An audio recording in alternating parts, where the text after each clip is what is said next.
nada mais disso, é uma decorrência da vida em comum, né? Que pode ser qualquer um, é um encargo da vida em comum, mas é um encargo, então, tanto quanto possível, deve ser diluído entre os três, né? Essa é uma parte. Mas acontece o seguinte, nós já vimos que todos os três alegam que não têm condição, pois são casados, trabalham e possuem filhos, além de modestos rendimentos. A experiência que eu tenho com relação a isso é o seguinte: não adianta, infelizmente, eu estou nessa área, infelizmente, tá?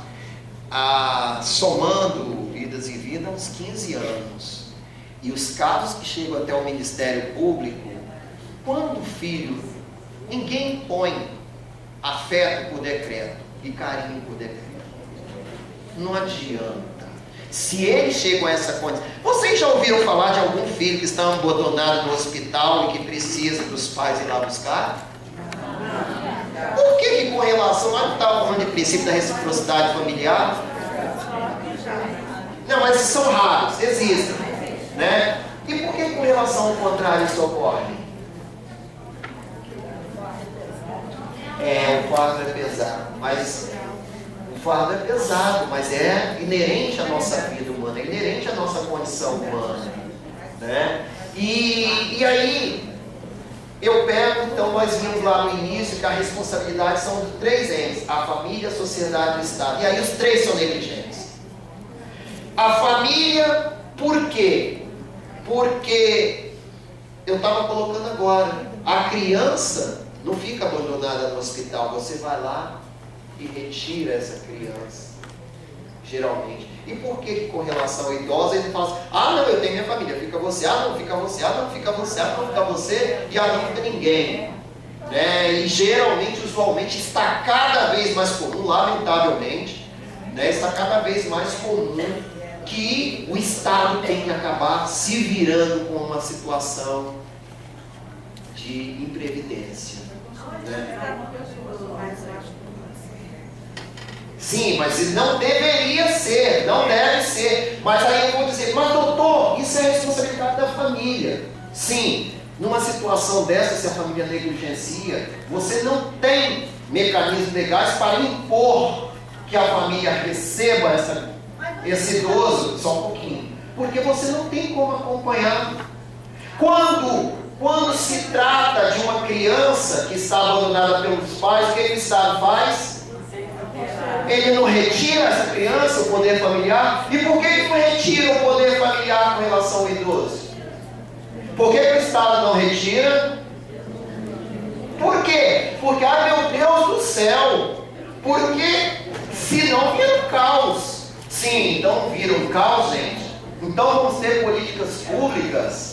Vamos ter políticas públicas de acordo com o artigo 226 da Constituição, que é o principal de todos. Hoje nós temos política para idoso, para criança e adolescente, para pessoa com deficiência, para cada um dos membros da família, não é? É como se eu pudesse tratar o braço, eu pudesse tratar a perna, eu pudesse tratar a cabeça, como se cada um fosse um todo, não é verdade? E nós esquecemos do principal, que é a família. Não é verdade? Qual a política que existe hoje para a família? Quem é que fala em política hoje para a família brasileira? Né? E nós temos, antes de falar do idoso, no 230 e no 229, nós temos 226. Expressamente, quase ninguém fala. A família, base da sociedade, tem especial proteção do Estado. O Estado, o que, gente? Quando eu falo, não é Estado do Espírito Santo, não. Estado quer dizer poder público. E aí é o poder público, municipal, estadual, né? Todos os entes envolvidos. E não existe. E a família, base da sociedade, tem especial proteção do Estado. Sem essa proteção, com base fraca, o que acontece com a edificação? Ela ruim. E depois da ruína, gente, nós vamos ficar procurando culpados. Mas, e remendando, agora tratando realmente fica muito difícil. Eu tenho absoluta certeza que os profissionais que trabalham com envelhecimento presente concordam comigo. Né? Se não for principalmente o povo salvando o povo, né, como a Associação Brasileira de Alzheimer, como dentre outras, lamentavelmente, e não digo que é porque não temos pessoas no universo do poder público que pensem exatamente o contrário, não. É porque a corrente é muito forte em sentido oposto. O individualismo hoje não é uma tendência, é uma imposição.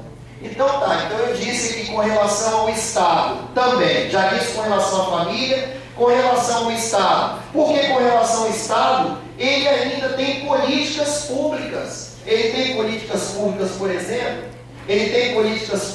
exemplo, para a criança, que numa situação como essa, ele auxilia os pais, por exemplo, para estarem fora de casa. Não tem como. Com as creches, bem ou mal. E com relação ao idoso, em estado que precise, que os filhos precisem trabalhar, qual é o aparato hoje oferecido, qual é a estrutura pública hoje disponível?